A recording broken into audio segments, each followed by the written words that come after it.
അനുഗ്രഹിക്കപ്പെട്ട നല്ല സമയത്തിനായി ഞാൻ ദൈവത്തെ സ്തുതിക്കുന്നു, സ്തോത്രം ചെയ്യുന്നു.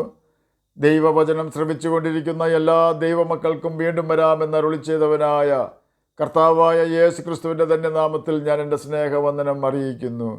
ഇന്നത്തെ അല്പസമയത്തെ ചിന്തയ്ക്കായി 56 സങ്കീർത്തനം 13 വാക്യം നമുക്ക് വായിക്കാം. ഞാൻ ദൈവത്തിൻ്റെ മുമ്പാകെ ജീവൻ്റെ പ്രകാശത്തിൽ നടക്കേണ്ടതിന് നീ എൻ്റെ പ്രാണനെ മരണത്തിൽ നിന്നും എൻ്റെ കാലുകളെ ഇടർച്ചയിൽ നിന്നും വിടുവിച്ചുവല്ലോ. അനുഗ്രഹിക്കപ്പെട്ട ഒരു വേദവാക്യമാണ് നാം കേട്ടത്. ആത്മരക്ഷ എന്നതൊരു വലിയ കാര്യമായി അനേകരും കരുതുന്നില്ല. അതിൻ്റെ പ്രാധാന്യത്തെക്കുറിച്ച് ചിന്തിക്കാതെ വണ്ണം മനുഷ്യൻ്റെ മനസ്സിനെ ഈ ലോക കാര്യങ്ങളിൽ ബന്ധിച്ചിടുവാനുള്ള സാത്താൻ്റെ കഴിവ് ഭയങ്കരമാണ്. എന്നാൽ ഈ ഭൂമിയിൽ മനുഷ്യൻ എന്തിന് ജനിച്ചുവെന്നും ആ മനുഷ്യൻ മരിക്കുമ്പോൾ ഇവിടെ പോകുമെന്നും ബൈബിൾ വ്യക്തമായി നമ്മെ പഠിപ്പിക്കുന്നുണ്ട്. യേശു തൻ്റെ ശിഷ്യന്മാരോട് പറഞ്ഞു, നിങ്ങൾ ലോകത്തിൻ്റെ വെളിച്ചമാകുന്നു. ഏതു മനുഷ്യനെയും പ്രകാശിപ്പിക്കുന്ന സത്യവെളിച്ചം ലോകത്തിലേക്ക് വന്നുകൊണ്ടിരുന്നു എന്ന് യോഹന്നാൻ എഴുതിയ സുവിശേഷം 1 അധ്യായം 9 വാക്യത്തിൽ രേഖപ്പെടുത്തിയിരിക്കുന്നു.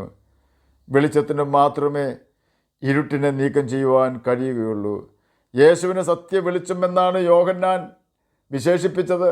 ഈ ഭൂമിയിൽ അനേകം ആളുകൾ തങ്ങൾ വെളിച്ചം ആണെന്ന് അവകാശപ്പെട്ടിട്ടുണ്ട്. എന്നാൽ അവർ വെളിച്ചമല്ലായിരുന്നു. ഇരുളിൽ മറഞ്ഞിരുന്ന് വെളിച്ചമാണെന്ന് അഭിനയിക്കുന്നവരായിരുന്നു അവർ. ഒരു വ്യക്തി ഇരുളാണോ വെളിച്ചമാണോ എന്ന് ദൈവവചനമാകുന്ന ബൈബിൾ പഠിച്ചാൽ മനസ്സിലാക്കുവാൻ കഴിയും. ഒരു വ്യക്തി വെളിച്ചമാണെങ്കിൽ നിശ്ചയമായും ഇരുളിൻ്റെ പ്രവൃത്തികൾ ഉപേക്ഷിക്കണം. ഇരുൾ എന്നത് സാത്താനെ സൂചിപ്പിക്കുന്ന പദമാണ്. സകലവിധ അധർമ്മങ്ങളും അസാൻമാർഗിക പ്രവർത്തനങ്ങളും സാത്താനിൽ നിന്ന് വരുന്നു. ആ പ്രവൃത്തികൾ ചെയ്യുന്നവർ സാത്താൻ്റെ ദൂതന്മാരായി തീരുകയും ചെയ്യുന്നു. ഈ ഭൂമിയിൽ ജീവിക്കുമ്പോൾ അവർക്ക് മ്ലേച്ഛതയിൽ ജീവിക്കാമെങ്കിലും അവരുടെ മരണത്തിന് ശേഷമുള്ള ജീവിതം വേദനാജനകമാണ്. മരണത്തിന് ശേഷം ഒരു ജീവിതം ഉണ്ടാവുകയില്ല എന്ന് പറയുവാനായിരിക്കും നീതിയോടെ ജീവിക്കുവാൻ താല്പര്യമില്ലാത്ത വ്യക്തികൾ ഇഷ്ടപ്പെടുന്നത്. 10 വർഷം മുൻപ് നടന്ന കാര്യങ്ങൾ ഇന്നലെ നടന്നതുപോലെ നമുക്ക് തോന്നാറില്ലേ? നിശ്ചയമായും അപ്രകാരം തോന്നും. പ്രിയ ദൈവമകനെ, ദൈവമകളെ, എന്തുകൊണ്ടാണ് അങ്ങനെ തോന്നുന്നത് എന്ന് ചിന്തിച്ചിട്ടുണ്ടോ? അതിൻ്റെ കാരണം നമ്മുടെ ആത്മാവിന് പ്രായമാകുന്നില്ല എന്നതാണ്. മനുഷ്യനെ മണ്ണിൽ നിന്നുമാണ് ദൈവം എടുത്തിട്ടുള്ളത്. അതിനാൽ മനുഷ്യൻ്റെ ശരീരത്തിന് പ്രായമാകുന്നുണ്ട്. എന്നാൽ മനുഷ്യൻ്റെ ആത്മാവ് ദൈവത്തിൽ നിന്നും നമുക്ക് ലഭിച്ചിട്ടുള്ളതാണ്. ദൈവത്തിൻ്റെ ആത്മാവ് ദൈവത്തിൽ നിത്യമായിരിക്കുന്നത് പോലെ മനുഷ്യൻ്റെ ആത്മാവ് നിത്യമാണ്.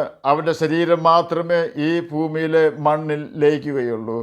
ആത്മഹത്യ ചെയ്യുന്ന വ്യക്തികൾക്ക് അവരുടെ ശരീരത്തിൽ നിന്നും ആത്മാവിനെ വേർപെടുത്തുവാൻ മാത്രമേ കഴിയുകയുള്ളൂ. ആ ആത്മാവ് യാതനാസ്ഥലത്ത് ചെന്ന് ചേരുകയാണ് ചെയ്യുന്നത്. അതിനുശേഷം ന്യായവിസ്താര സ്ഥലത്ത് ചെല്ലുകയും നിത്യനാശത്തിലേക്ക് അവർ വലിച്ചെറിയപ്പെടുകയും ചെയ്യും. 56 സങ്കീർത്തനം എഴുതിയ ദാവീദിന് നരകഭയമില്ലായിരുന്നു. കാരണം അവന് ദൈവഭയം ഉണ്ടായിരുന്നു. ദൈവം നമ്മെയും യേശുവിൻ്റെ രക്തത്താൽ നമ്മുടെ സകലവിധ പാപങ്ങളും ക്ഷമിച്ച് ദൈവത്തിൻ്റെ പ്രിയ മക്കളാക്കി തീർത്തിരിക്കുന്നു. നമ്മുടെ പ്രാണനെ മരണത്തിൽ നിന്നും നമ്മുടെ കാലുകളെ ഇടർച്ചയിൽ നിന്നും വിടുവിച്ചുകൊണ്ടാണ് യേശു നമ്മെ ദൈവമക്കളാക്കി തീർത്തത്. സങ്കീർത്തനക്കാരൻ അനേകം പ്രതിസന്ധികളിൽ കൂടി കടന്നു പോയിട്ടുണ്ട്. അനേകം ശത്രുക്കൾ അവനുണ്ടായിരുന്നു. സ്വന്തം ഭവനത്തിൽ നിന്നും സ്വന്തം രാജ്യത്തിൽ നിന്നും ശത്രു രാജ്യത്തിൽ നിന്നും എല്ലാം അവന് ഭീഷണിയുണ്ടായിരുന്നു. അവൻ പലപ്പോഴും പ്രാണഭയത്തിലായിരുന്നു. ദൈവം അവനെ അതിൽ നിന്നെല്ലാം രക്ഷിച്ചു. ദാവീദ് ദൈവത്തിന് സ്തുതി പാടുകയും ചെയ്തു. എന്നാൽ 56 സങ്കീർത്തനം 13 വാക്യത്തിൽ എൻ്റെ പ്രാണനെ മരണത്തിൽ നിന്നും രക്ഷിച്ചു എന്ന് പറയുന്നത് സാധാരണ ശരീരത്തിൽ നിന്നും ആത്മാവ് പോകുമ്പോഴുള്ള മരണത്തെക്കുറിച്ചല്ല, പിന്നെയോ ആത്മീക മരണത്തെ സംബന്ധിച്ചാകുവാനാണ് കൂടുതൽ സാധ്യത. ഭയാനകമായ ഒരു മരണമാണ് മനുഷ്യൻ്റെ ആത്മാവിനെ ദൈവവുമായി ബന്ധമില്ലാത്ത അവസ്ഥ വരുത്തി വയ്ക്കുന്നത്. ആത്മീക മരണം എന്നാണ് ബൈബിൾ ആ മരണത്തിന് കൊടുത്തിരിക്കുന്ന പേര്. പാപം ചെയ്യുമ്പോൾ മനുഷ്യന് ദൈവവുമായുള്ള ബന്ധം വിച്ഛേദിക്കുന്നു. മാനസാന്തരപ്പെട്ട് പാപം ഏറ്റുപറയുമ്പോൾ വീണ്ടും ദൈവവുമായുള്ള ബന്ധം യഥാസ്ഥാനത്താകുന്നു. അതുകൊണ്ടാണ് പാപം ചെയ്യരുതെന്ന് ദൈവം നമ്മോട് കൽപ്പിക്കുന്നത്. സങ്കീർത്തനക്കാരൻ വീണ്ടും പറയുകയാണ്, ദൈവം തൻ്റെ കാലിനെ ഇടർച്ചയിൽ നിന്നും രക്ഷിച്ചുവെന്ന്. പാപവഴികളിലേക്കുള്ള ഗമനം നിയന്ത്രിക്കുവാൻ മനുഷ്യന് കഴിയുകയില്ല, എന്നാൽ ദൈവത്തിന് കഴിയും. പുകവലിക്കുന്ന ഒരു യൗവനക്കാരനെക്കുറിച്ച് ഞാൻ കേട്ടിട്ടുണ്ട്. ഒരു ദിവസം അനേകം ബീഡിയും സിഗരറ്റും വലിക്കുന്ന വ്യക്തിയാണ് കക്ഷി. ഒരു ദിവസം മാനസാന്തരപ്പെട്ടു. 2 ദിവസം സിഗരറ്റ് വലിച്ചില്ല. 3-ാമത്തെ ദിവസം ബീഡിക്കട അന്വേഷിച്ച് ഓടുകയാണ്. തൻ്റെ ഹൃദയത്തിൽ ദൈവത്തിൻ്റെ ആത്മാവ് ഇടപെടുവാൻ തുടങ്ങി. നിന്റെ ഭവനത്തിൽ ഏതെങ്കിലും വിശിഷ്ട അതിഥികൾ ഇരിക്കുമ്പോൾ നീ അവരുടെ മുമ്പിലിരുന്ന് സിഗരറ്റ് വലിക്കുമോ? ഒരു ചോദ്യമായിരുന്നു കർത്താവിൻ്റേത്. ആ ചോദ്യത്തിന് ഉത്തരം വലിക്കുകയില്ല എന്നായിരുന്നു. എന്നാൽ ഞാൻ നിന്റെ ഹൃദയത്തിൽ വസിക്കുമ്പോൾ, ഞാൻ വസിക്കുന്ന ആത്മാവ് ഇരിക്കുന്ന ശരീരം നശിപ്പിപ്പാൻ ഇടവരുത്തുന്ന സിഗരറ്റ് നീ വലിക്കുന്നത് എന്നെ മനഃപൂർവ്വം അപമാനിക്കുവാൻ വേണ്ടിയല്ലേ? ആ വ്യക്തി അന്ന് സിഗരറ്റ് വലി നിർത്തിയെന്നാണ് പറഞ്ഞത്. എന്നെ കേൾക്കുന്ന പ്രിയ ദൈവമകനെ, ദൈവമകളെ, അനുസരിക്കണമെന്ന് യേശു പറഞ്ഞിട്ടുള്ള കാര്യങ്ങൾ അനുസരിക്കാതെ വീണ്ടും പാപം ചെയ്യുകയാണോ? ഓർക്കുക, യേശുവിനെ അപമാനിക്കുകയും അവനെ വീണ്ടും ക്രൂശിക്കുകയുമാണ് നാം അപ്പോൾ ചെയ്യുന്നത്. നമ്മുടെ വീണ്ടെടുപ്പിനായി നമ്മെ മുദ്രയിട്ടിരിക്കുന്നത് യേശുവിൻ്റെ പരിശുദ്ധാത്മാവിനാലാണെന്ന് നാം എപ്പോഴും ഓർക്കണം. ഇന്ത്യൻ റെയിൽവേയുടെ റെയിലുകളും അനുബന്ധ സാമഗ്രികളും ആരുടെയും കാവലില്ലാതെ റെയിൽവേ ട്രാക്കിനടുത്ത് കൂട്ടിയിട്ടിരിക്കും. ഒരു മോഷ്ടാവും അത് എടുത്തുകൊണ്ട് പോവുകയില്ല. കാരണം അവൻ അതെടുത്ത് ഏതെങ്കിലും സ്ഥലത്ത് വിൽക്കുവാൻ ചെന്നാൽ ജീവനിൽ കൊതിയുള്ള ആരും അത് മേടിക്കുകയില്ല. മേടിച്ചാൽ അവൻ ജയിലിൽ പോകേണ്ടി വരും. കാരണം ഇന്ത്യൻ സർക്കാരിൻ്റെ അടയാളം അതിനുണ്ട് എന്നതാണ്. സർക്കാരിൻ്റെ സാമഗ്രികൾ കണ്ടാൽ എല്ലാവർക്കും മനസ്സിലാകും എന്നതിനാൽ ആരും അത് എടുത്തുകൊണ്ട് പോവുകയില്ല. അങ്ങനെയെങ്കിൽ പരിശുദ്ധാത്മാവിൻ്റെ മുദ്രയേറ്റവരായ നമ്മെ തൊടുവാൻ പോലും സാത്താന് കഴിയുകയില്ല. എന്നാൽ നാം മനഃപൂർവ്വം സാത്താൻ്റെ പാളയത്തിൽ ചെല്ലുവാൻ ശ്രമിച്ചാൽ ദൈവത്തിന് പിന്നെ ഒന്നും ചെയ്യുവാൻ സാധിക്കുകയില്ല. ഉറക്കത്തിൽ പോലും കർത്താവിനെതിരെയും മനുഷ്യർക്കെതിരെയും തെറ്റുകൾ ചെയ്യുന്നില്ലെന്ന് ഉറപ്പ് വരുത്തി നാം ജീവിച്ചാൽ സാത്താനോ മനുഷ്യരോ നമ്മുടെ മുമ്പിൽ വയ്ക്കുന്ന ഒരു ഇടർച്ചയിലും നാം ഇടറിപ്പോവുകയില്ല. കാരണം നാം നടക്കുന്നത് യേശുവിൻ്റെ വഴിയിലാകയാൽ ആ വഴിയിൽ ദൈവം നമുക്കായും സംരക്ഷണം ഒരുക്കി വച്ചിരിക്കുന്നു. നമുക്ക് ആത്മരക്ഷ തരുന്നതിന് യേശു കാൽവരി ക്രൂശിൽ കൊടിയ വേദന അനുഭവിച്ചു. നമ്മുടെ പാപവും ശാപവും ചുമക്കുവാൻ വേണ്ടി പാപമറിയാത്തവനായ കർത്താവായ യേശു ക്രിസ്തു ഗെത്സമനെ തോട്ടത്തിൽ വിലപിക്കുകയും പ്രാണവേദനയിൽ ആവുകയും തൻ്റെ സ്വന്തം ആവശ്യത്തിന് വേണ്ടി 3 പ്രാവശ്യം പിതാവിനോട് പ്രാർത്ഥിക്കുകയും ചെയ്യേണ്ടി വന്നു. അവൻ്റെ വിയർപ്പ് വലിയ ചോരത്തുള്ളി പോലെയായി. എല്ലാവരാലും അവൻ കൈവിടപ്പെട്ടു. അവസാനത്തുള്ളി രക്തവും യേശു കാൽവരി ക്രൂശിൽ നമുക്ക് വേണ്ടി ഊറ്റിത്തന്നു.